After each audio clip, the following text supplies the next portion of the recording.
Welcome to the O Show, your number one podcast for everything training, mindset, and nutrition. I am your host, Oren McCarry, and it is my goal to help you access the best information around to allow you to kick ass in the gym, in the kitchen, and most importantly, in your head. Between my own experiences and those of my amazing guests, I'm confident we will do that. So let's strap in and level up your life starting right now. Good morning, good afternoon, good evening, guys. Welcome to today's episode of the O Show. I am your host, Oren McCarry, and today I have on somebody from the States again. We have my good friend, Jaime Filer, who is based in Florida, but is originally from Canada. Isn't that right, Jaime? Correct. Toronto, Canada, born and raised.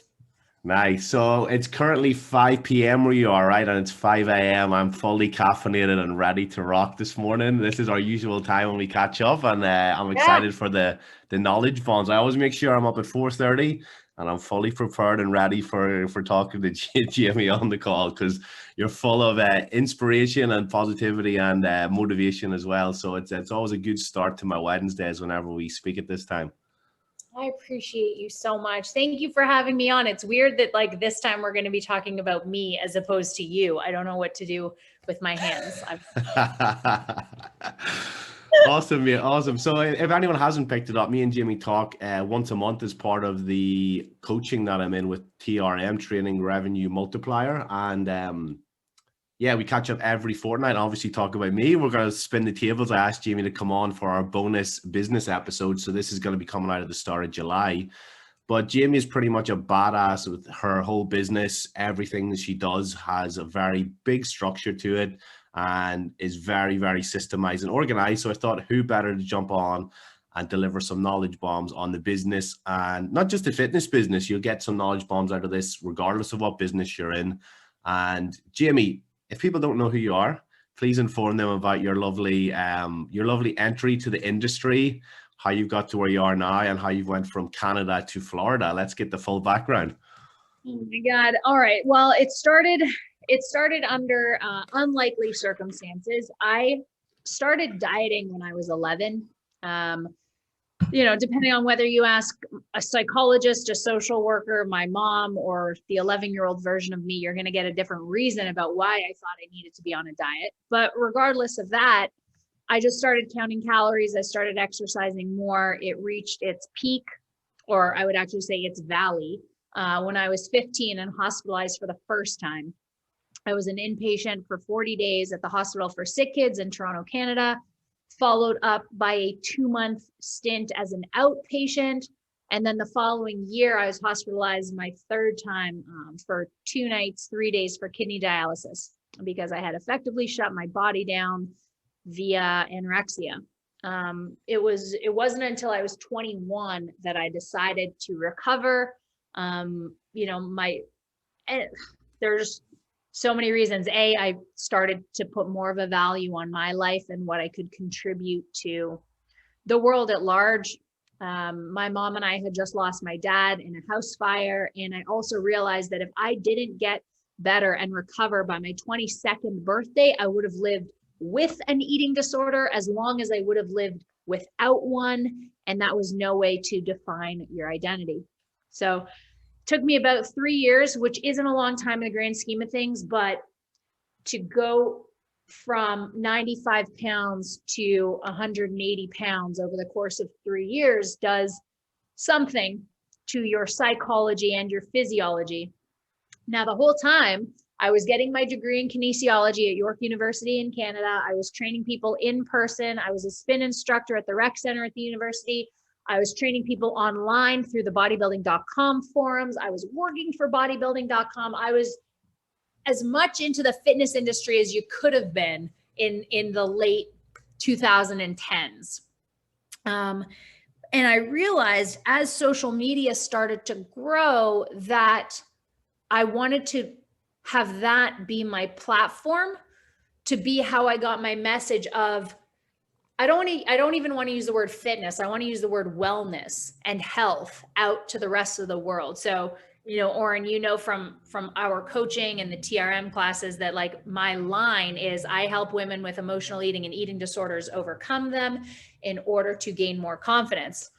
This is how that started. I was a woman with emotional eating and eating disorder who just wanted to be more confident. So that all took place in Canada, but as I was growing my Instagram and starting to be more popular, I appeared on a lot of discover pages for women in the LGBTQ community. And a woman at the time, when I was 29 and she was 25, messaged me because I appeared randomly and we started chatting on the DMs. I agreed to meet her down in Florida and she became my wife. Lovely. I love that. Yeah. So that's how I ended up here. I flew down for a girl once upon a time and then just stayed. Awesome. Awesome. I didn't actually know that was how you guys met. So now I've learned something new in the first 5 minutes of the call. So that's awesome. There you go. Yeah. There we go. Awesome. Awesome. So let's get a bit of a background with that. You obviously mentioned the LGBT community. So when did you realize that, you were gay and that you sort of came out then? I came out when I was 26, so much later in life. I was engaged to a guy. We were engaged for about a year. We had been dating on and off for 5.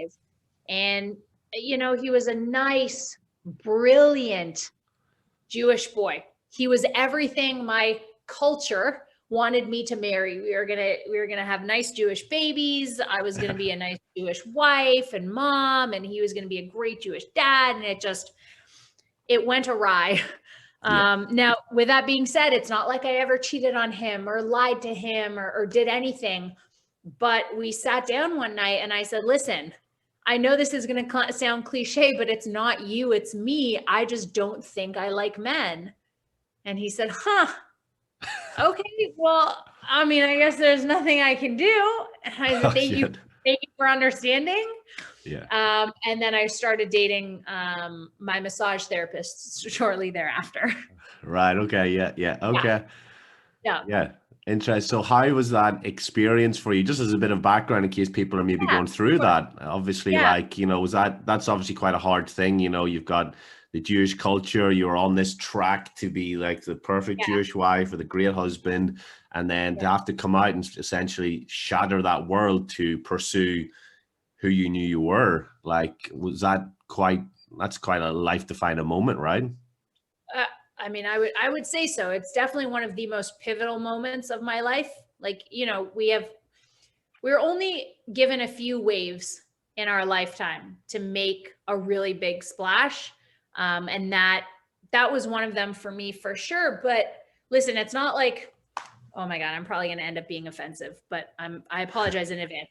I don't know what it's like to be Black, obviously. Yeah. But I know that is literally your skin. You cannot deny it. It's not like you can walk out of your house and try to convince the world that you're white when that's just not, it's literally not who you are. So when I see people who cannot or have chosen not to be their authentic selves and come out, to me, it's like, who do you think you're hiding from though? Yeah. Because you're essentially like, it's like I wear my gay the way I wear my skin. It's who I am. It's part of my identity. I don't introduce myself as gay, just as someone who's African-American wouldn't be like, oh, hello, nice to meet you. But I don't hide it either, right? When they say, oh, what does your husband do? And I'm like, oh, my wife works in a hospital as an SLP. I don't skirt around it. I just don't bother hiding it. And it's made my life so much more joyful. Yeah. Awesome. Awesome. So let's move on to, you meet the future wife in the DMs, you fly to Florida, and then let's talk about that decision to move, then essentially uproot your whole life to move for love. Let's talk about that. So it was a no-brainer. It was like, I didn't want to have 2 separate lives, one in Florida and one in Toronto. I wanted to go all in, fully invested.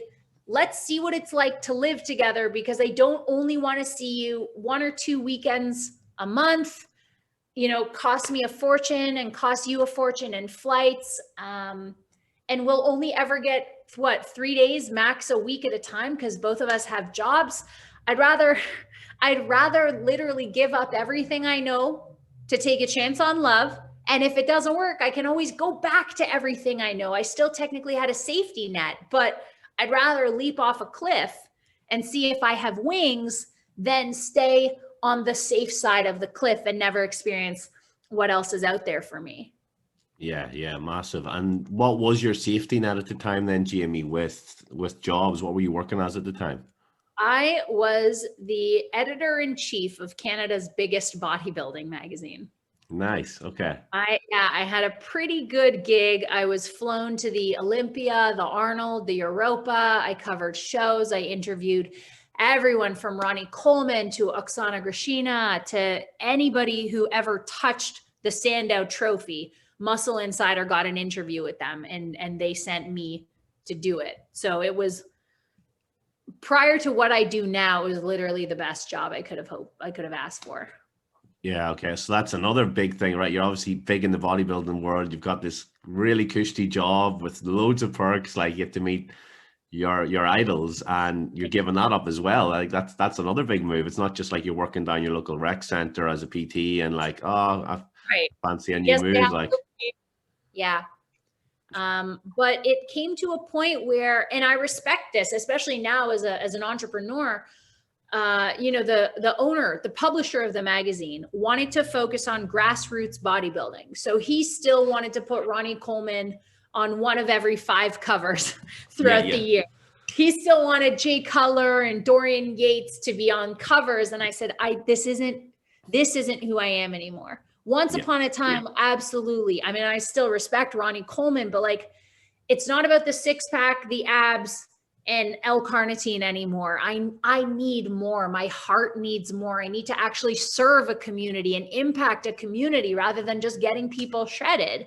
So I had to give up my job because you cannot be a Canadian living in America working for a Canadian company, which is why I ended up leaving, got my green card, and then kind of had to be like, well, what do I do for money now? Yeah. So let's talk about that, because that's something that you've spoke about on other podcasts I've listened to, and obviously you can't work while you're waiting for your green card, right? So you had to like build this business and build a social media following with no real return, right? Any other coach like right now who wants to go and do something, they start to see the fruits of their labor. They get, 50 followers, 100 followers, they might get 2 or 3 clients out of that, but you were literally just building this social media empire for a while without any real return. So the hardest thing ever is to have to say no to clients, but they understood, obviously, and it also gave me a chance to practice my programming. I mean, I made a bunch of free programs only because I had nothing to do with my time. Mm-hmm. But it also gave me a chance to explore Instagram, explore Facebook. I even downloaded Snapchat for a period of time. And like you said, it gave me a chance to build a following. Gary Vee talks all the time about jab, jab, jab, right hook, give, ask. Yeah. But I couldn't ask. I literally spent 9 months just jabbing and giving because I could not earn an income legally. Yeah. So I think at the end of 9 months, people really respected that. And they're like, oh yeah, I know James 91. Like, I get it. Yeah. Okay. And then where was your social media following at that time versus now? Because you're well over 100,000 now, right? I mean, I wouldn't say I'm like safely over. I'm at about 100,000. But Katie, she's so funny. She said, that I met you when you were only at like 25. Yeah, babe, you've been here the whole time. I get it. You're my day one. Okay. But back, honestly, and I'm like dating myself over here, even though it's only been 4 years, but back in the day, it was much harder to get a following. It was like, it takes forever to go from 25 to 50. And then at a certain point, thanks to the algorithm and the discover page and reels, you can go viral a lot faster now. Now, of course, I do not have the time, and I'd rather spend the time serving than creating. But for anyone who's just starting to build their social media following, there is no time like the present to blow up on TikTok, Instagram, even on Facebook. You can get your Facebook group huge. Yeah, for sure. Awesome. And I think we'll run into some social media stuff at the end if we've got time. But let's talk about then when you could actually grow your business, right? You get those 9 months or so that passed. What was the next steps to like grow in this pretty huge online business that you're now running? So the first thing I did after, so what they do is there and then they literally stamp a temporary green card. Like after you go through the interview process, and I had an immigration lawyer prep both Katie and I, they stamp it and they say, okay, like technically now you can find work. Yep. I remember WhatsApping Matt before I even called my mom and said, you got to help me.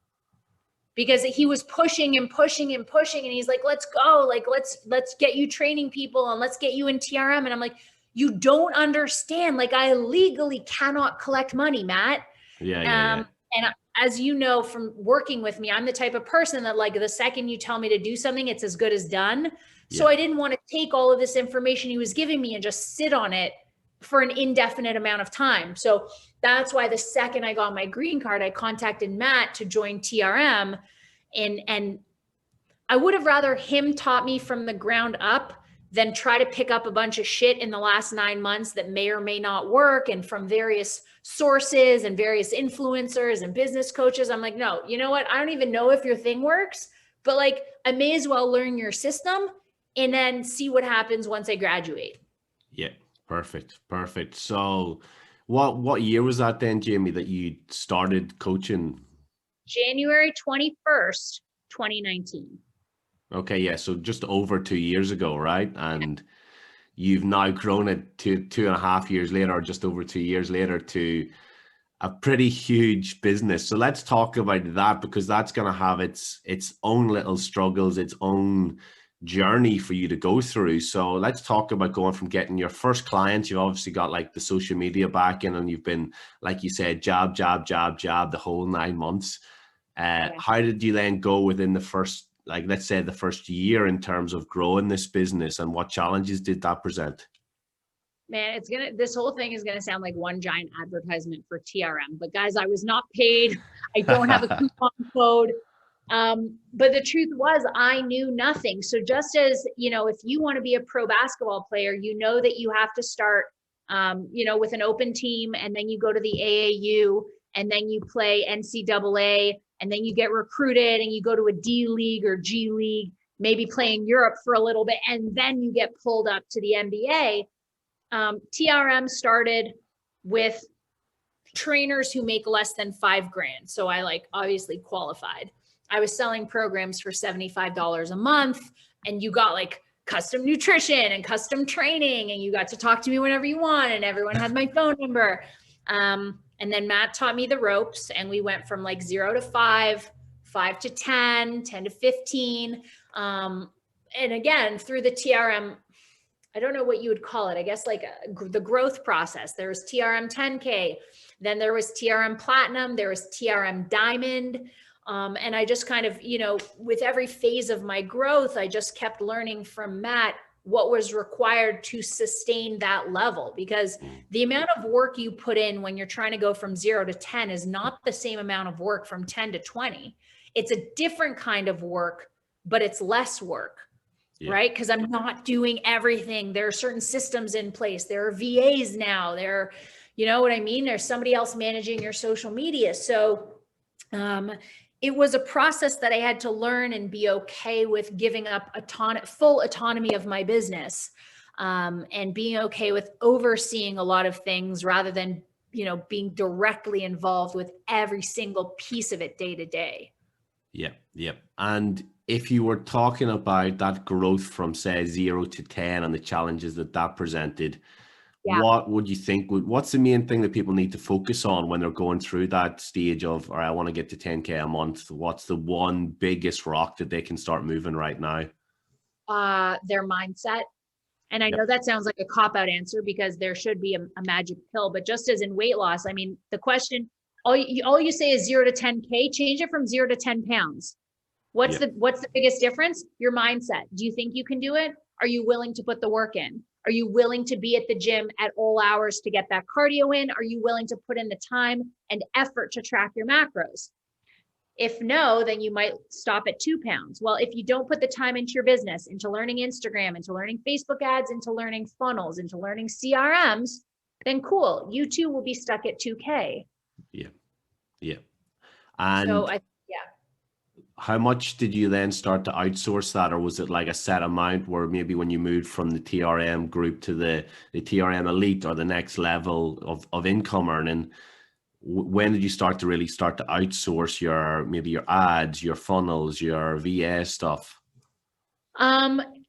Honestly, it was when I started working for TRM, because at that point I kind of had 2 part-time jobs, right? I was trying to manage Jaime Filer Fitness, and I was now responsible for helping Matt bring in income, helping Matt teach his next generation of trainers. And for him, TRM is his only baby, right? Yeah. So if you're babysitting, as you know, aren't right? If your babysitter for your child that you birth is distracted and is messing around on her phone while she should be watching your toddler, that toddler's like end up with her hand on a stove. You know what I mean? So I had to start stepping away from my project and trusting my babysitter so that I could go be Matt's babysitter, if that analogy makes sense. Yeah, 100%. And then what was the biggest thing in terms of moving the needle from 10 to 20K that then, was it outsourcing? Was it something that changed with the marketing? What do you think was the biggest rock that moved from that growth? I changed my prices. Okay, awesome. Katie forced me to she said, you're worth more, right? And one of the core pillars of TRM is charge your worth.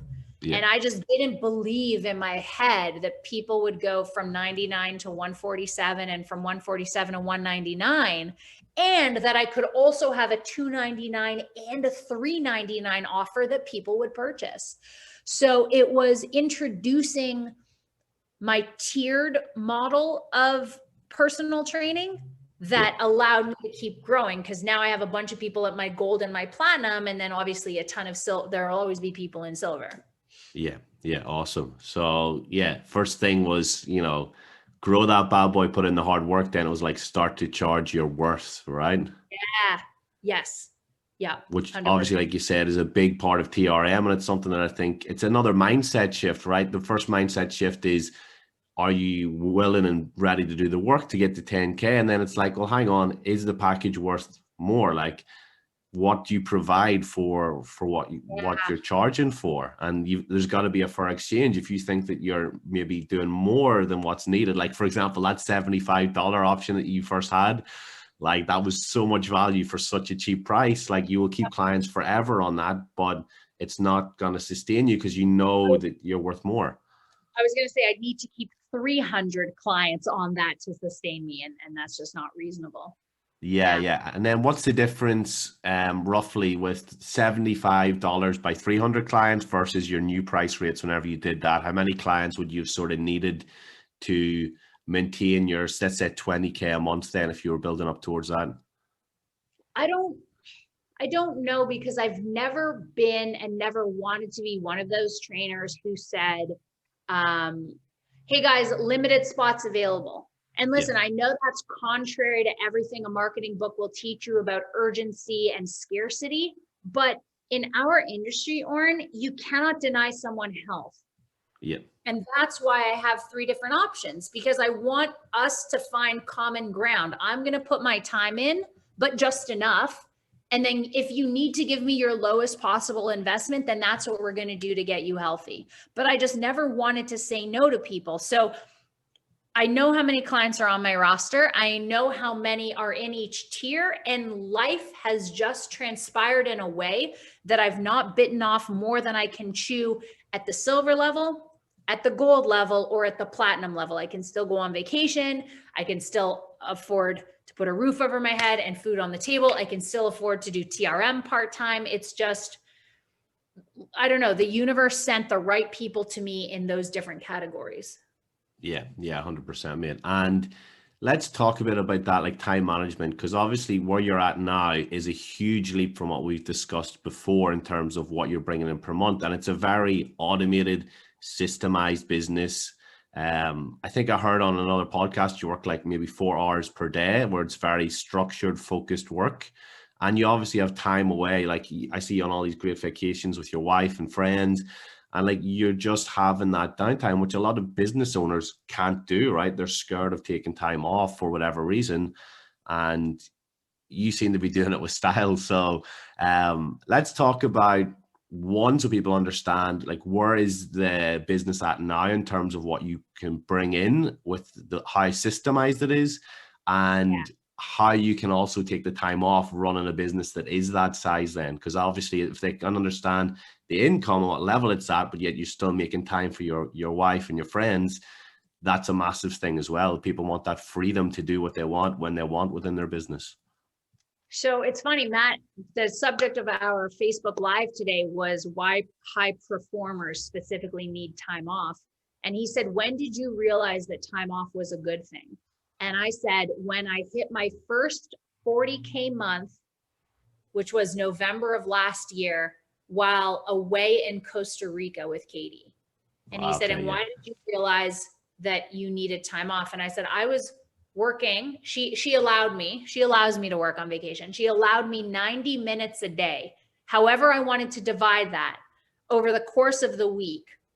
And it's the equivalent, I'm assuming, of throwing a baby in a pool and hoping it can swim, right? Yeah. Like assuming it can dog paddle its way back to the ledge. So I said, well, fuck, like I need to find a way to keep bringing in, it was 30 at the time. I have to bring in 30K, and she has given me 7 days where I can only work 90 minutes. Filer, figure it out. Figure out what tasks you can delegate. Figure out what tasks you can do on your phone, your computer, in front of a camera. Yep. And set the timer and let's go. So she essentially, probably, like obviously without knowing, she just wanted to hang out with me in Costa Rica. But without knowing, she forced me to decide what was a high leverage task and what was a low leverage task and honor those boundaries. Yeah, awesome. And obviously that's something that you continue to do now. And like I talk about it, like, you know, you got fill in the jar. It's like the rocks are the first thing to go in, because if you try to put them in at the end, when you put it through pebbles and sand, you're not going to get the rocks in. So how do you decide what is worth your time running a 40K business? Like what would the big rocks be for you if you do have, say, 90 minutes to work, if you're on vacation with Katie and she's like, right, 90 minutes, go. What are you gonna pick? Yeah. So I prioritize, and again, you know, relative to your listeners, some of this may resonate, some of it may not. I prioritize things where you have to see me, where you expect me to be on the other end. So for example, obviously email check-ins with clients, because those are so personal, especially with my demographic. They're so vulnerable and raw. Yep. I cannot get a VA from myvahub.com to talk to somebody about their anxiety or depression if they're like, hey, Jamie, just letting you know, like I was about to off myself, but I remembered that you needed this check-in, so I didn't. Wow. Like, right? Okay, this is why I need to send you a video response, right? Yeah. And this is why you paid for gold or platinum. You know, thanking new followers for following me does not have to be me, right? Sales calls, for now, I like to be me. Again, maybe if I didn't have such a sensitive, fragile, but I mean that in a good way, demographic, it would be totally cool for me to have like a salesperson to handle my calls. But I like letting them know that the person that they idolize on Instagram genuinely cares about them enough to show up for 30 minutes to hear what they have to say. Yeah, that's right? Awesome. So my big rocks are stuff that a VA can't do because of their personality. And then we've got, you know, bigger grains of sand and smaller grains of sand, which is like mostly the social media stuff, honestly. Yep. Perfect.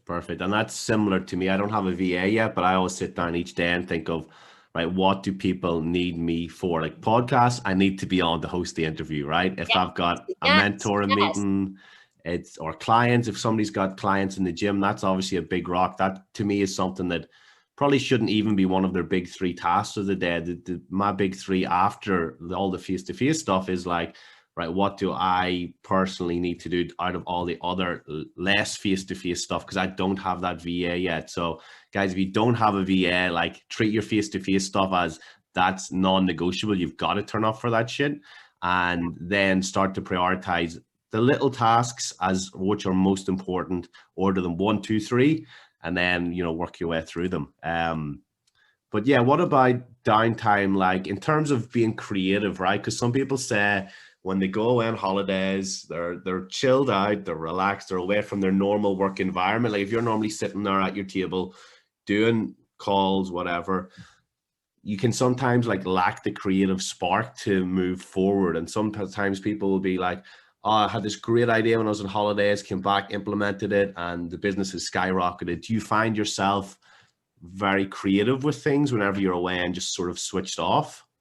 I think the best part about going away is the content, specifically for social media. I've not had these big groundbreaking ideas for my business while we're on vacation, but obviously Costa Rica came back with epic photos, Denver, epic photos. And then with that comes like experiences that I get to talk about. And the best part is that I am my target audience, right? Yeah. Other than like having my shit together with fitness, everything from the emotional, the psychological, the spiritual, I am who I want to attract. So every time we go on vacation, you know, Katie and I inevitably butt heads. Great. Let's share that on Instagram. Let's talk about how your vibe attracts your tribe. And these are the people I chose to go away with for 7 days. Boom, more content. So I think that for me is the best part about getting away, is that the getting away itself is the content. Yeah. Yeah. Awesome. Awesome. And like you said, you're treating every opportunity without thinking about it. You're just going up, you're having a hike up the mountains in Colorado or wherever you go to, Arizona, and you're sitting there and you just take cool pictures that then you can repurpose. Like you climb a mountain, you take a picture and you can put up a quote about, you know, being at the summit of life, or, you know, whatever it is that can eventually come back in, you know? Yeah, that's exactly it. That's exactly it. So that's what I love about it.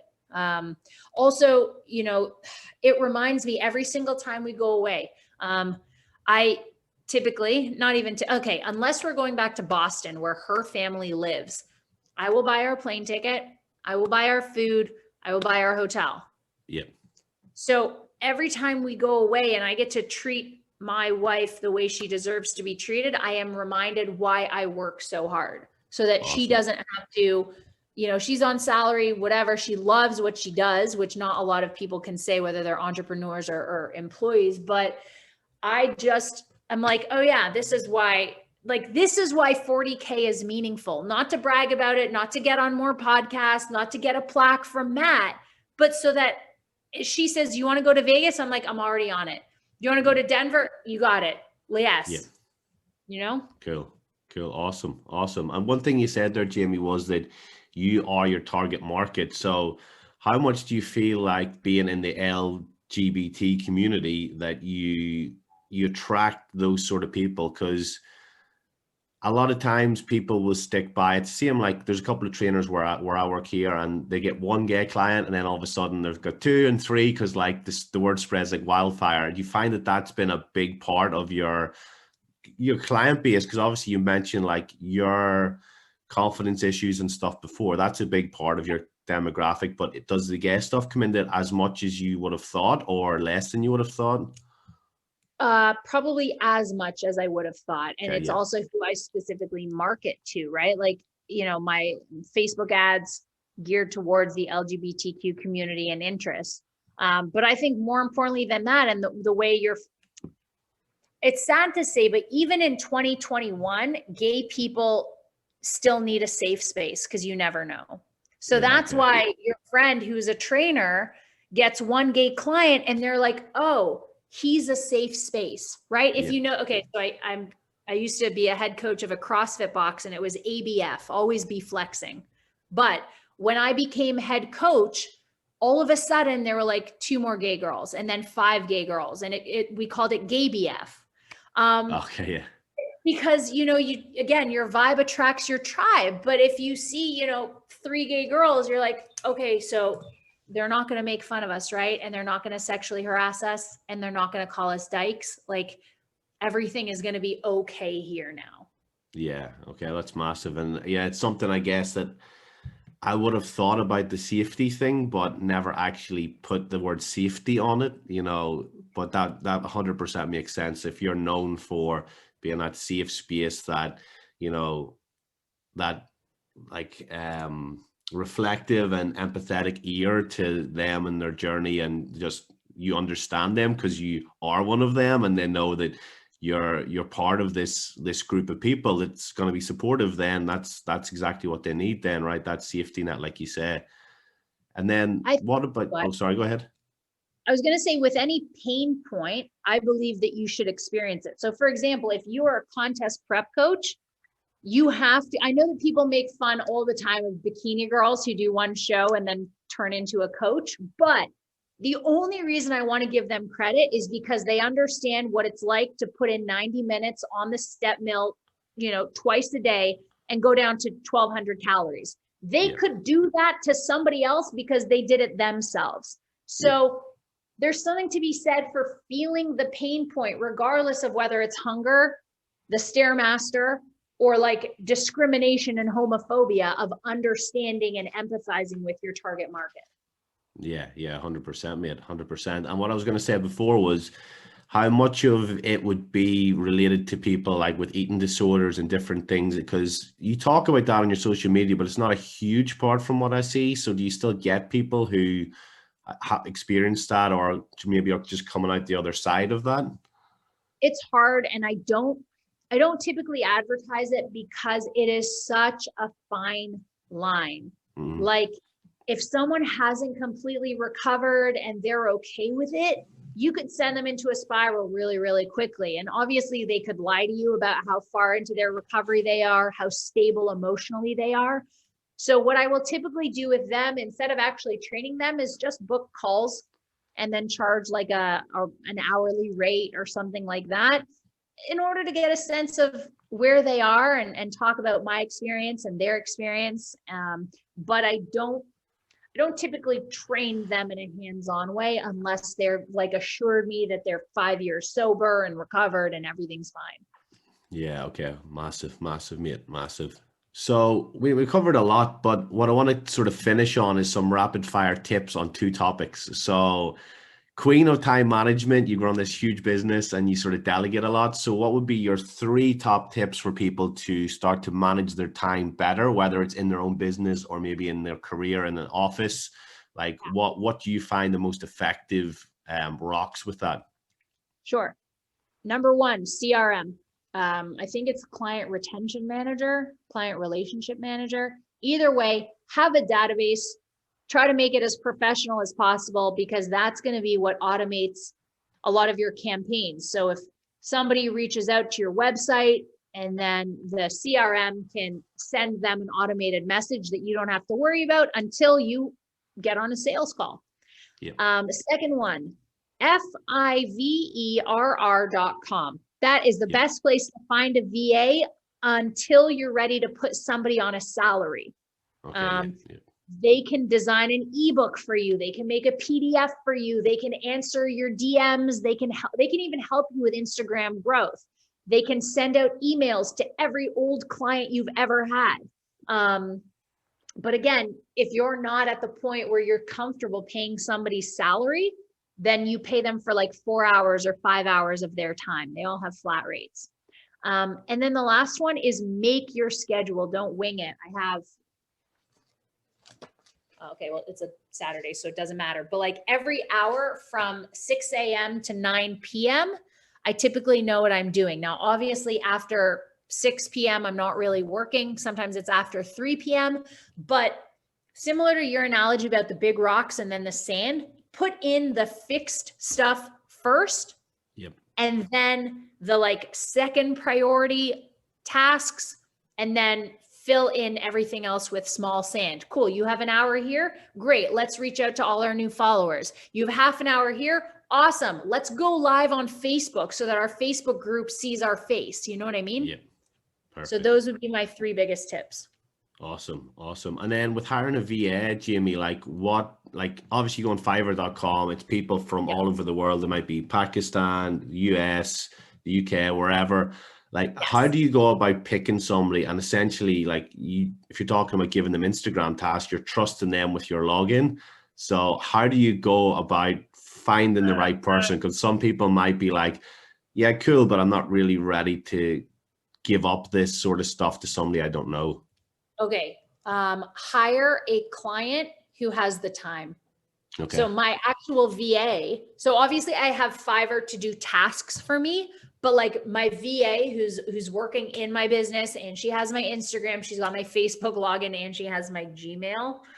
May as well give her my mother's maiden name, right? She is a client whom I absolutely love dearly, and she's been out of work in Toronto since April of last year. So I don't believe right now she'll screw me over. There's mutual trust. There's mutual respect. I'm paying her a fair amount. Hire a client who needs the work, because the other advantage is that they know your business, right? Like Kelly understands me because she's worked with me since April of last year. She knows how I talk. If ever it got to the point where I wanted someone else to respond to my emails, it would be Kelly. It wouldn't even be Katie, because Katie, I don't think, knows as much about my actual business as Kelly. So I would let Kelly do it. Okay, awesome. So hire somebody you trust, and then when you're ready, you could move on to somebody else. If you don't, then you just have to find somebody on Fiverr who you trust. And the thing with Fiverr, I guess, is that these guys have ratings based on their jobs, and that's the other thing. Yeah. Yep. 100%. So it's similar to getting in an Uber, right? Like if someone has a 1.2 star, Uber's not even going to let them advertise. Like you're not allowed to drive people around with 1.2 stars. Yeah. So that's it. Exactly. And that's at risk. If they do a bad job, you're going to complain, and then suddenly they'll lose all their 5-star ratings too. So I guess it's just finding somebody that you like, and I guess pulling the plug and just being like, right, let's go with these guys. Yeah. Fingers crossed. So the last thing I wanted to finish with, Jamie, last 5 minutes, is social media. Like you've got this big following, you've been in it for like two years, building a solid reputation. You've went, like you said, from that 25K when you met Katie to now being like 103 or whatever it is you said.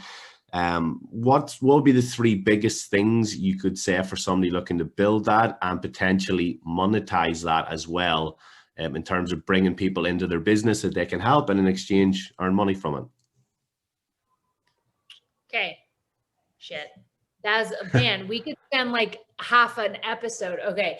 Number 1, do not let your likes or followers determine your worth. Awesome. Right? My friends make fun of me and call me Jame91, but I don't actually refer to myself in the third person. I know people with like 10,000 followers that introduce themselves by their Instagram handle. It's just a social media platform. It's like, there's no reason to let it be the be all end all of your self-esteem and self-worth. If Instagram went away tomorrow, I'd still be Jamie, right? That's it.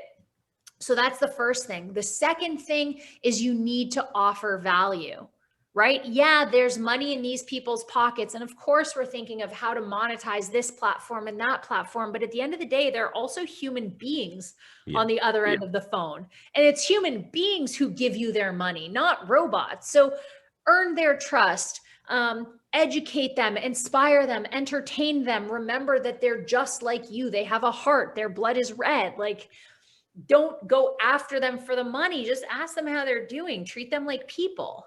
And then the other one is, most importantly, thank every new follower. It starts a conversation. If somebody shook your hand in the street and said, "Hey, I'm Jamie, what's your name?" I mean, you could ignore them because you're like, what is this weird doing? And people ignore me they ignore Kelly all the time, right? Hey, thanks so much for following me. What are your goals? Seen. Yeah. Okay, no problem. But it's still a potential conversation. Every new follower is a potential friend. Yeah, 100%. And I think if you go into every interaction with giving that value, like you said, jab, jab, then left hook, then it's like you're giving them your best stuff for free in anticipation that if they like your stuff and they like you as a person, whenever they do need a trainer, it might not be now, it might be 3 months, 6 months from now. Who's going to come to mind? They're going to come to Jamie, or they're going to come to Owen. They're going to be like, right, I need you now. Thanks for sending that thing 6 months ago, and I need you now. Yeah. Yep. 100%. Agreed. Awesome. So, mate, this has been great. I've took up probably more of your time than I thought. I was like, let's do half an hour, and we're now been on for like 45 minutes or something. But I think it's full of knowledge bombs, mate. So you've thrown it out already, but what's your Instagram if people do like this and they want to go and follow you? It's Jaim91, JAIM91. Awesome. And if people want to know more about coaching, is it best just to hit you up about in the DMs about coaching? You know, maybe somebody's listening from LGBTQ community, or maybe somebody who's came out of an eating disorder and wants to have a chat about how you currently got to where you are. What is the best, just to hit you up on Instagram or email, or what's the best way with that? I would say Instagram, because I do answer all of my DMs myself. So yeah, that would be the best. And then, like I said, book a call. Like I don't, you know, I know you're a human, you've got time, I've got time. Let's have a conversation like people. Yeah. Awesome. And I think we spoke about getting you and Matt both on the podcast. Yeah. I've spoke to Matt. I don't know if we've let it down the line, but we're going to get you both on, because now you both have done a solo episode. Everyone knows you personally. And then if we jump on a round table, we can give loads of value as a trio here. Totally. I'm ready for it. Awesome. Yeah, I can't wait. Now this is going to be a while. I think I've got this backdated for a couple of weeks from now. So when it comes out, everyone's going to probably start spamming you guys. If you've been listening to this and you've enjoyed it, just screenshot where you're at now in the podcast, tag me, tag Jamie, let us know you enjoyed it. And because all those likes and shares, they're appreciated. They let us know that you're digging the episodes, and I can't wait to get this one out, mate. So I thank you for your time. I know you're very busy, and mate, I really appreciate having you in my life. And I hope you have a great evening over there now. I think it's close to 6 p.m., right? Yeah. Awesome. Will you enjoy the rest of your evening? You wind up, okay? Yeah, will do. All right, I'll talk to you later. All right, mate. Thank you. Bye. Thanks for joining me on today's episode of The O Show. If you know somebody who needs to hear this episode today, please share this with them via message or on social media. Don't forget to also take a screenshot and share it on your story and tag me at Oren McCarry, so we can continue to grow the podcast and help more people change their lives with the advice given here.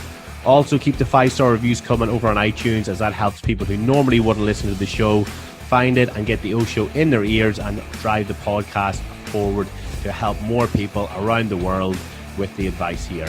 Have a great day, and I will speak to you soon.